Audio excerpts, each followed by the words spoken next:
The night was quiet. Too quiet. The kind of silence that made every small sound feel loud. Inside his small wooden house, the human man sat near the dim lamp, trying to read an old book outside. The wind brushed against the walls, carrying the smell of dust and cold. Then it came, soft at first, a knock, not strong, not angry, just weak. Like someone tapping with fading strength, he froze, his eyes moving to the door. No one ever came at this hour. No traveler, no neighbor, not in this lonely part of the settlement. Another knock followed. A little louder, but still trembling, his hand reached for the metal rod he kept by the table, a habit learned after 2 many nights of danger. He stood up, heart beating faster. He walked toward the door slowly, each step careful. The wood under his feet creaked. The knocking came again, this time followed by a whisper, too soft, too broken to catch clearly. He pulled the door open just a little, enough to see outside, but not enough for anyone to rush in. What he saw made his breath pause. A small figure stood there, thin, shaking, covered in dirt from head to toe, hair tangled. Skin so stained he could not tell its true color. Her eyes, large and glowing faintly in the dark, looked up at him with desperation. "Please," she whispered, voice raw and dry, "please, let me wash. I'm so dirty." The man's grip on the rod tightened. His mind raced. She was no human. He could see it now. The shape of her face was different. Her ears pointed back slightly. Her skin under the dirt seemed scaled or patterned. She was an alien girl standing at his door, begging for water. His first thought was danger. What if this was a trick? What if others waited in the dark, ready to storm in when he lowered his guard? His eyes darted around, scanning the shadows. But he saw nothing, only her, small and trembling, her body too weak to stand tall. She leaned on the doorframe as if the last of her strength was leaving her. "Water." She whispered again, "I need water." Just to wash. The human's chest tightened. He wanted to slam the door to end this before trouble came, but something about her voice held him still. It was not the voice of a thief or a spy. It was the voice of someone broken, someone too tired even to lie. He asked, his tone rough. "Why here? Why me?" She lowered her head, strands of filthy hair falling across her face. "I knocked everywhere. They chased me, they shouted, they threw stones. Please, I won't stay, I won't eat. I just want to be clean. I don't want to smell like this anymore. I don't want to be laughed at." Her words cracked. Her shoulders shook as she tried not to cry. The man stood silent, torn between fear and pity. He knew if anyone saw her here, questions would follow. Whispers would spread. Soldiers might come. And they would not care if she was only asking for water. To them, she was nothing but trouble. Yet when her eyes lifted again, he felt his guard weaken. They were not the eyes of an enemy. They were the eyes of someone begging for dignity. Eyes that carried shame deeper than hunger. Another gust of wind swept through, making her shiver. The dirt on her arms cracked like dry earth. He saw faint lines of scars beneath, hidden by layers of filth. The man's heart thudded, louder than before he could send her away, close the door, forget she ever came. But her whisper echoed in his head. "Please, let me wash." He opened the door a little wider. Still holding the rod, but with less force, she stepped forward slightly, but her legs gave way. She almost fell against the doorway. He caught her arm without thinking, and for a moment, he felt the roughness of her skin, dry, dirty, trembling. Her lips parted. A faint sound escaped. "Thank you." So soft it was almost carried away by the wind. He pulled her inside, slowly, carefully, shutting the door behind them. The lamp's glow lit her face better now, and he saw her youth. She was just a girl, not a threat, not a fighter, just someone who had been running too long. His home was small, simple, but clean. She looked around with wide eyes, as if she had stepped into a palace. He pointed to the wooden bucket in the corner, filled with water drawn earlier that evening. "There," he said, his voice still uncertain. "Wash there." She stumbled forward, kneeling by the bucket, dipping her hands in as the first drops touched her skin. The water turned dark, black lines of dirt floating away. She let out a sigh, shaky, full of relief. He watched, still cautious, but unable to look away. This girl, covered in filth, had not asked for food, not for money, not for shelter, only for the chance to be clean. And, as she washed, the man felt something stir inside him, something he had buried long ago. A forgotten piece of humanity. Outside, the night remained silent, but inside the house, a strange new story had just begun. She sat quietly by the wooden bucket, her hands still soaking in the dark water. Every time she dipped her fingers, more dirt floated away. Her small shoulders were tense, her breath shallow. The human man stood nearby, watching her without saying a word. She didn't look up, she just kept scrubbing. Her arms, her neck, her face, trying to wipe away layers of filth that had built up over days. Maybe weeks. She used the edge of his old towel, without asking, carefully, as if afraid it might fall. Apart in her hands, he noticed her movements were slow, careful. Not because she wanted to be gentle, but because her body didn't have strength. Her fingers shook, her back curved as though a weight was still on it. She was not just dirty, she was weak, hungry, and used to pain. After a few minutes, she paused and whispered, "Do you have more water?" Her voice was soft, almost ashamed. The man didn't answer right away. He had water, of course, but not much. The well outside was a walk away, and the nights had been cold. Water was harder to find during these months, and he didn't know how long she would stay, or how many times she would ask. Still, he went to the back of the room and brought a second bucket, half filled from the morning. He placed it beside her, without a word. She looked at it like it was gold. "Thank you," she said again, and this time she bowed her head low, so low that her wet hair fell into the bucket. "You don't need to bow," the man said, his voice rough, but not unkind. She didn't respond, only began washing again. This time her feet, bruised and cracked, covered in blisters and dried blood. Each touch made her wince, but she did not stop. "Where did you come from?" he asked finally. Breaking the silence, she paused, her eyes fixed on the bucket. "I don't know the name. It was a place where many like me were kept. No windows, only noise. Loud voices, metal doors. They let us out one day, said we were free, but it was a lie." The man leaned against the wall, arms crossed. "A prison, maybe," she whispered, "or a test. We were not told why we were there. Just number. I was number 84. He frowned. "What happened when they let you out?" "They laughed." Her voice cracked. "They said we were too dirty to belong anywhere. They told the people outside that we were disease, garbage, that we should be thrown out, burned." Her eyes filled with tears, but she didn't cry. "Some were taken again. I ran." The man's jaw tightened. He had heard stories of places where aliens were held, studied, forgotten. But no one ever said it out loud. Not here, not in this zone. It was always classified, always necessary for peace. "You came here to wash," he said slowly. "Nothing else." She nodded. "I only wanted to feel clean, to smell like something good. Not like trash, not like fear." He felt a knot in his chest.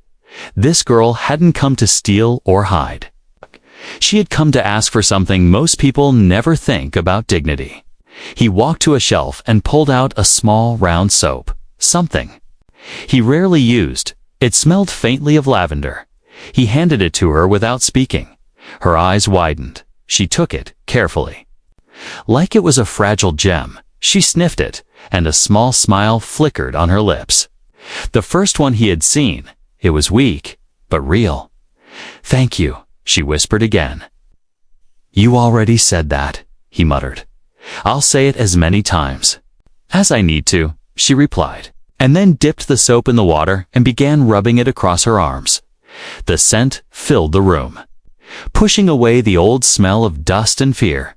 Time passed slowly, and he didn't move. He just stood there, watching her slowly come back to life. She was still dirty, still shaking, still small and thin, but something in her posture changed. A little straighter, a little braver. He brought her a small cloth shirt and a blanket. Placing them near the fire, she looked at them, then at him, her expression unsure. "You can change behind the curtain," he said, pointing to a corner of the room where an old sheet hung. She nodded, picking up the clothes and walking slowly, limping slightly as she went. Behind the curtain, he heard her breathing, soft and nervous. After a while, she came out, wearing the shirt. It was too big for her. The sleeves hung low, but she looked cleaner, and her face, though still tired, seemed peaceful. "Do you want food?" he asked. Almost without thinking, she shook her head quickly. "No, just water. I only wanted to wash. I don't want to take more than that." He raised an eyebrow. "Even if you're starving?" She looked down, ashamed. "Yes." The man walked to the table and poured a cup of warm water, placing it in front of her. "Drink this and stop being so afraid of asking." She took it with both hands, her fingers trembling again. She sipped slowly, and her eyes closed for a moment. Like the taste itself brought comfort. The man turned away, unsure of what to feel. This girl had been reduced to nothing, and yet she still asked only for the right to wash. He didn't know what tomorrow would bring or how long she would stay. But something inside him had shifted. She wasn't a problem. She wasn't a burden. She was a life. And tonight, she had found a little bit of it again. The small fire crackled in the corner of the room, casting soft shadows across the wooden walls. The girl sat close to it, her legs tucked under the oversized shirt the human had given her. Steam rose from her damp hair as it slowly dried. The man, still unsure what to do next, sat across from her, a few feet away. He had questions, many questions, but he didn't know which ones to ask first. The girl held the warm cup of water in her hands like it was the most precious thing in the world. She didn't speak, but he saw her shoulders relax, little by little. Her breathing was slower now, calmer. "You said they threw you out," the man said finally. "Why?" She blinked, then looked into the fire. Her voice came out small. "They said we were failed samples." He leaned forward slightly. "Samples?" She nodded. "We were not born like normal people. They made us, in labs, raised us in cells, fed us pills, gave us shots, told us stories through machines. They wanted us to be perfect." His eyes narrowed. "For what? To serve, to obey, to fight if needed." She whispered, "But not to feel, not to cry, not to think for ourselves." A chill ran down his spine. He had heard rumors about hidden experiments, about engineered beings, but no proof had ever come forward.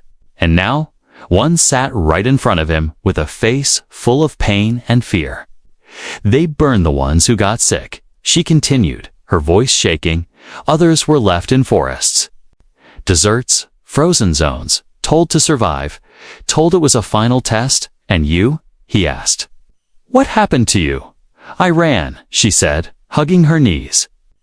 "I wasn't strong enough, but I ran. I didn't want to die dirty."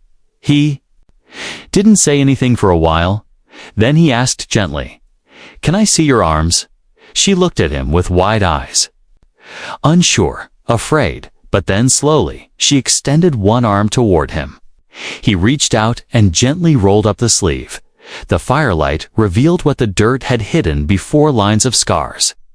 Some long, some round, one deep and ugly across her forearm. He swallowed hard. "They did this to you?" She nodded, her eyes fixed on the floor. He moved to the other arm, and there, just under the skin, was something metallic. A thin silver disc, embedded like a tag. He touched it lightly, and she flinched. "I don't know what it is," she whispered. "It hurts when I move too fast." The man stared at it, his fingers trembling. It wasn't just a scar, it was a tracker, a mark. A reminder that someone out there still knew she existed, and maybe still wanted her gone. "We need to take this out," he said, voice low.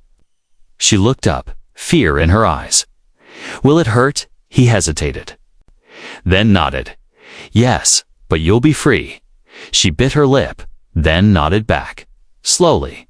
"Okay." He stood and went to the cabinet, pulling out an old kit. It was dusty, barely used. He found a small tool, a sterilizer, and some cloth. When he returned to her, she had already rolled up her sleeve again, holding it out, brave but scared. "I'll be fast," he said. Kneeling beside her, she nodded, closing her eyes. Her body tensed as he began. The tool pressed against her skin, cutting slowly around the metal. She didn't scream, she didn't cry, only breathed hard through her nose. He worked carefully, wiping the blood, checking every step. After a few minutes, the small silver disc came loose. He dropped it in a metal cup and crushed it with a rock. "It's done," he said. Wrapping her arm in cloth, she opened her eyes and looked at him. "Thank you." Again, that simple word. But this time, it carried something more trust. The man sat back, wiping sweat from his forehead. He looked at the crushed tracker, then at the girl. "You're not safe out there," he said. "Someone might still be looking for you." She nodded slowly. "But at least now they can't find me with that," he agreed. But the danger wasn't gone. She was still a risk to him, to anyone who helped her. And yet, the idea of sending her back outside felt wrong now. "I'll fix a bed near the fire," he said. Standing up, "You need to rest." She smiled faintly. "This is the first time I've been clean and warm at the same time." He paused, his heart tightening. What kind of life had she come from? That something so simple meant so much. As she lay down, the blanket pulled up to her chin. He watched her eyes slowly close. She was still bruised, still scarred, but she was healing, not just her body, but something deeper. Something broken long ago, and though he hadn't planned this, hadn't asked for it, he now knew he couldn't turn her away. Not after seeing the hidden wounds, not after hearing her say thank you with a voice that had forgotten what kindness felt like. The next morning came with a heavy sky. Clouds hung low like they were watching, waiting to drop rain, or worse, the wind was colder, sharper, and it whispered through the cracks of the wooden house. The man stood by the window, arms crossed, his eyes watching the empty path outside. The girl was still asleep, curled near the fireplace, her small body wrapped in the blanket he had given for the first time since she arrived. Her face looked peaceful, but peace didn't last long in a place like this. He knew that. He'd lived here for years. In the outer zones, far from the cities, far from the noise, far from the eyes of those who made rules. But even here, word traveled fast. And strangers were noticed. He had a choice to make. One that twisted his stomach, one that made his chest feel tight. Keep her here and risk his life, his freedom, maybe everything he'd built. Or send her away on to live with the weight of her begging voice echoing in his mind forever. "Please, let me wash. I'm so dirty." He turned away from the window and looked at her again. She was young, maybe 15 or 16 in human years, but her eyes had seen much more. Her arms were still bandaged, her skin pale under the fire's glow. She stirred in her sleep and let out a soft sound. Not fear this time, just rest. He sighed and walked to the table, pouring hot water into a metal cup. He placed it near her, the steam rising gently in the air. She opened her eyes slowly, blinking, then smiled. When she saw him, it was a small smile, tired, but real. "You're awake," he said quietly. She nodded, sitting up slowly. Her hand reaching for the cup, she sipped it, holding it close like it was the only warmth she had. "I heard voices last night," he said, watching her carefully. Men in the distance, talking near the trees. She froze, the cup halfway. To her lips, "They found me." "Maybe," he said, "maybe not, but they'll keep searching." She looked down, her voice thin. "You should give me up. They won't hurt you if you do." He frowned. "That's not the kind of man I am, but you don't even know me," she whispered. "I'm nothing. I'm not even supposed to exist." He stepped closer, crouching near her. "That doesn't matter," he said. "What they did too. You is wrong. You didn't ask to be made in a lab. You didn't ask to be treated like dirt." She stared at him, her lips trembling. "I just wanted to wash. To feel like I was real." "You are real," he said firmly. "You're more human than the people who did that to you." She covered her face with her hands, trying to hide her tears, but they came anyway, soft, quiet, and full of pain. The man stood up and walked away, pretending not to see her cry. He needed time to think. He stepped outside, pulling his coat tighter against the wind. The land was wide and empty, but danger could come from any direction. He thought about packing supplies, moving to an old cabin deeper in the woods, a place no one visited anymore, but it would take time. And she was still too weak to walk far. He walked to the edge of his garden and stared at the frozen ground, his hands in his pockets. Memories came back of times when he had to choose. When he turned his back to people in need, when fear ruled him, but this time felt different. This time he saw the face of someone who had never been given a choice. Someone who had never been shown kindness until now. He returned to the house. The girl had wiped her tears and was standing, shaky but determined. "I can go now," she said softly, "before they come." "No," he said, shaking his head. "You're not leaving like this, but you're staying," he interrupted, "until you're strong again. Until I figure out a safer place." She looked at him, surprised. "Why?" He took a deep breath. "Because I couldn't sleep last night, thinking about your voice, your eyes, your fear, and I realized I can't let the world break another innocent soul, not while I'm still breathing." Tears filled her eyes again, but this time they were different, softer, lighter. He placed a hand on her shoulder. Gentle but firm. "We'll make a plan. Together." She nodded, her head lowering. "Thank you." He turned to the shelf, pulling out an old map, unfolding it on the table. "Marking a hidden path through the hills. We'll wait 2 days," he said. "Then move at night. No one will follow us there." She watched him, a flicker of hope in her tired eyes, and for the first time, she believed maybe there was a tomorrow waiting for her. That night, the wind howled louder, shaking the wooden walls of the small house. The fire flickered, dancing like a frightened spirit. Shadows moved across the room as if watching silently. The girl sat beside the fireplace, her knees drawn close to her chest, her hands wrapped around a warm cup. The man sat nearby, not too close, giving her space, but also watching over her. She hadn't spoken much since the plan was made. 2 more days, he had said, then they would move at night through the forest to a place safer, quieter, away from patrolling eyes and listening drones. But until then, the house felt smaller with each hour, and danger felt closer with every breeze.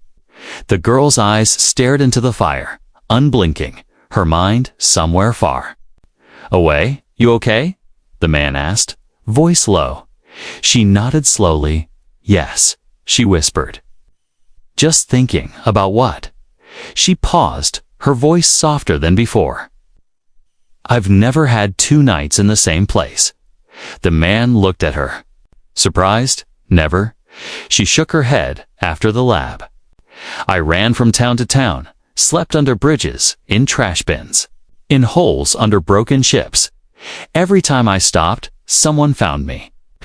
And they always said the same thing. Filthy creature. Her lips trembled.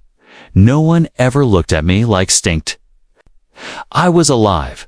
The man felt something inside him ache. She wasn't telling him this for pity. She was simply speaking truth. Her truth. One that no one had ever cared to hear. Well, he said gently, you're safe here, for now. She looked at him, her eyes reflecting the firelight. Why are you helping me? He leaned back, thinking. I don't know, he admitted. Maybe because I've been alone for too long. Maybe because when you knocked, I heard something honest in your voice. She blinked slowly. Most people don't care about honesty. I do, he said. And I saw something else too. What? She asked softly. He took a moment before answering. You were brave enough to ask for help, even when the world turned its back on you. Her mouth opened slightly, but no words came. Just a quiet breath. The fire cracked again, and for a while, silence returned. But it wasn't heavy anymore. It felt lighter, like something unseen had shifted. After a while, the girl pulled the blanket tighter around her, her eyes starting to close. The man stood up, walking to the shelf and pulling down another blanket. He handed it to her. Thank you, she said, her voice already sleepy. You're welcome, he replied, then turned to return to his chair. But as he walked away, her voice stopped him.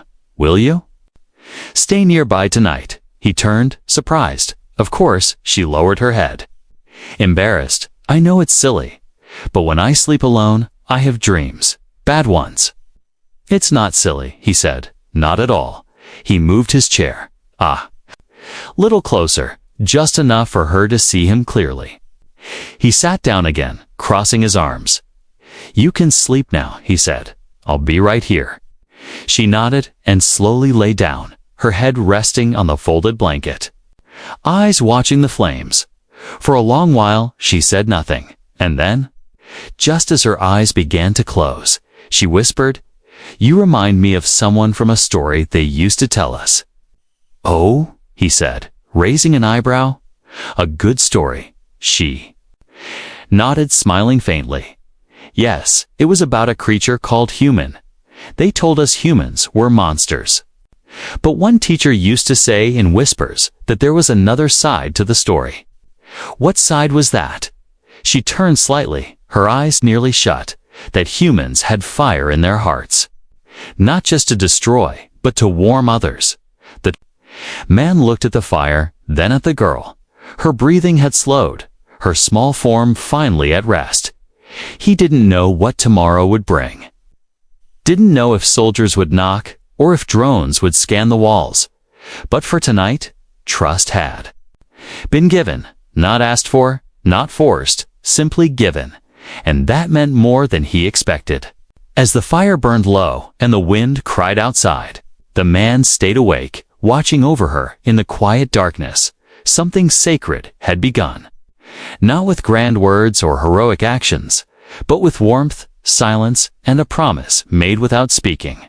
A promise to protect the small light that had entered his home.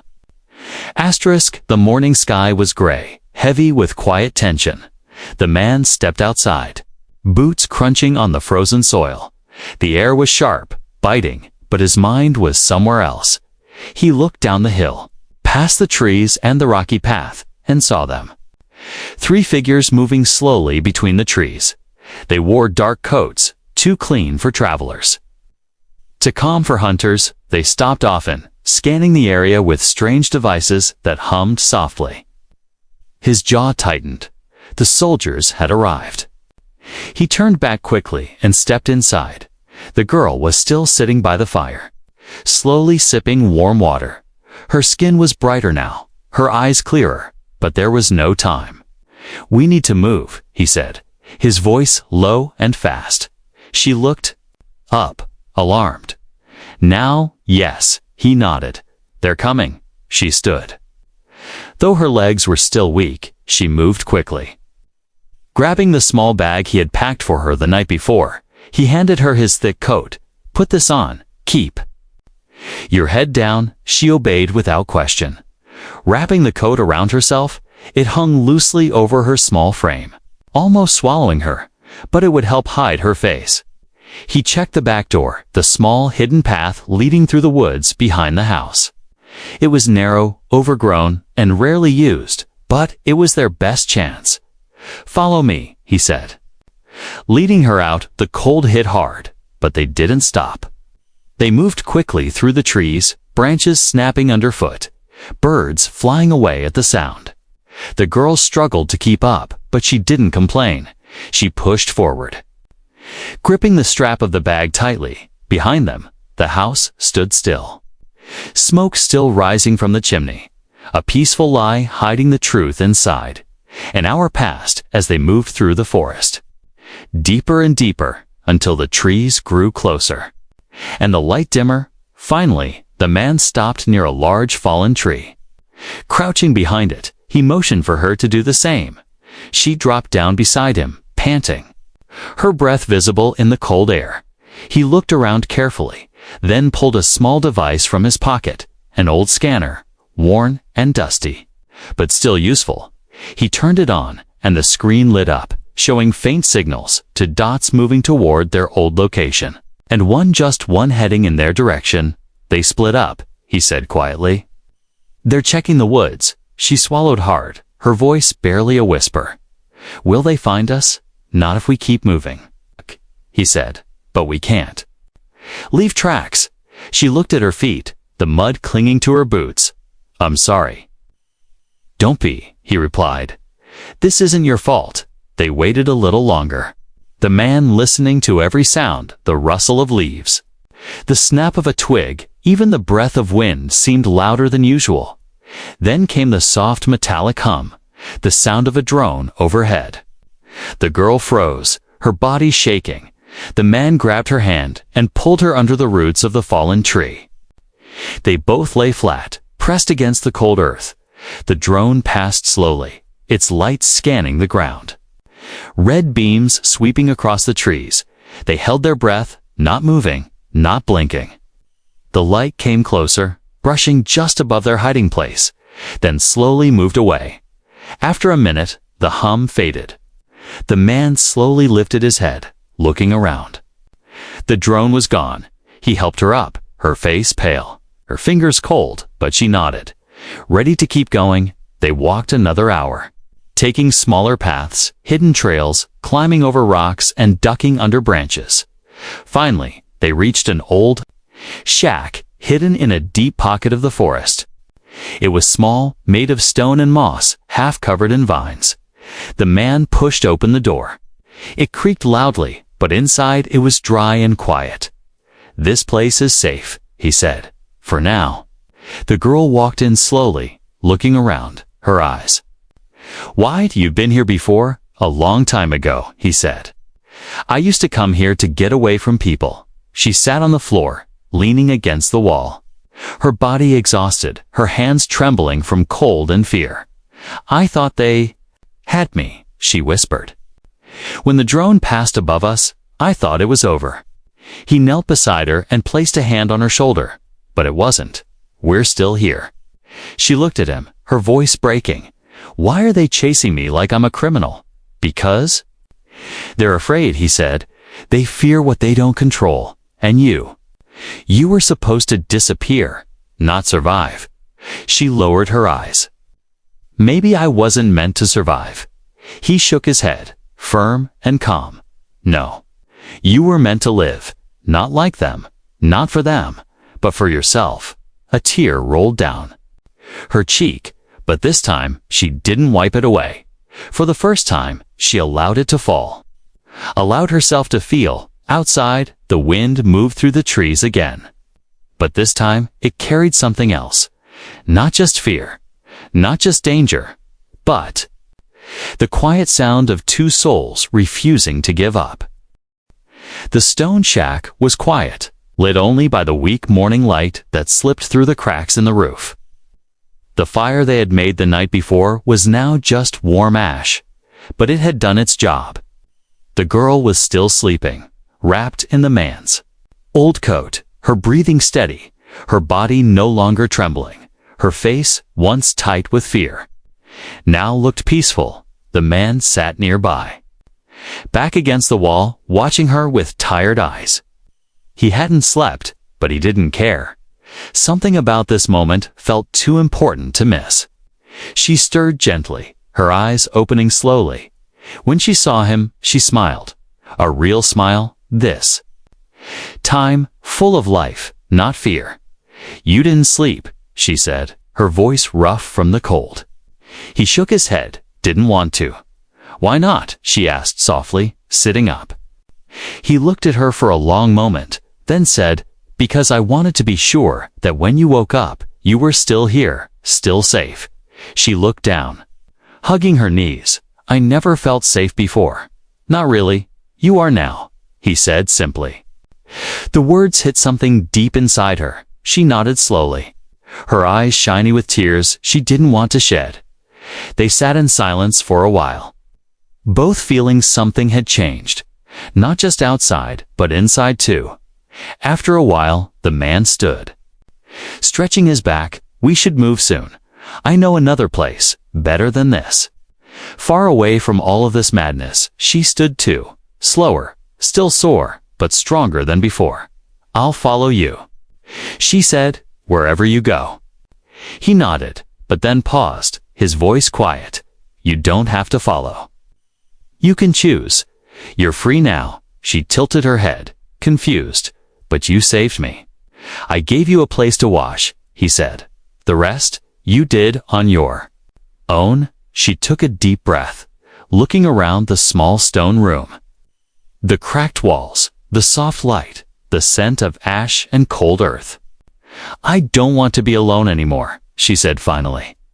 "I don't want to run, not unless it's with someone who sees me." He smiled faintly. "Then we'll run together." She looked at him, her voice shaking. "I'll help. I'll cook. I'll clean. I'll be quiet. Just don't send me away." His smile faded into something softer, something filled with emotion. He walked to her, placed a hand gently on her shoulder. "You don't need to earn your place," he said. "You already have it. Just by being you." Her eyes widened, lips parting. She had no words, no response. Just the warm tear that slid quietly down her cheek. Outside, the wind had softened. The sky was still gray. But there was no storm today, only the hush of a world waiting for new steps. They packed what little they had, the bag lighter now, but filled with hope. He gave her a walking stick, and she accepted it without complaint. As they stepped outside, the trees swayed gently. Birds called in the distance, and for the first time in many nights, there was no sound of machines, no hum of drones, no boots in the snow. The world was silent, but it felt alive. They walked for hours, stopping only to rest under large trees or near still rivers. She asked questions sometimes about the stars, the maps, the food they found, and he answered each one with patience. She began to laugh, a soft laugh at first, like she wasn't sure how, and then a little louder. And he found himself laughing too, that night. They made camp under a rocky cliff, using the stones for warmth and the sky for a roof. She sat beside him, watching the stars above. The fire between them crackled gently. "Do you think they'll ever stop chasing people like me?" she asked quietly. "Maybe not all of them," he said, "but maybe one day they'll learn that kindness is stronger than fear." She nodded slowly, then asked, "What do I call you?"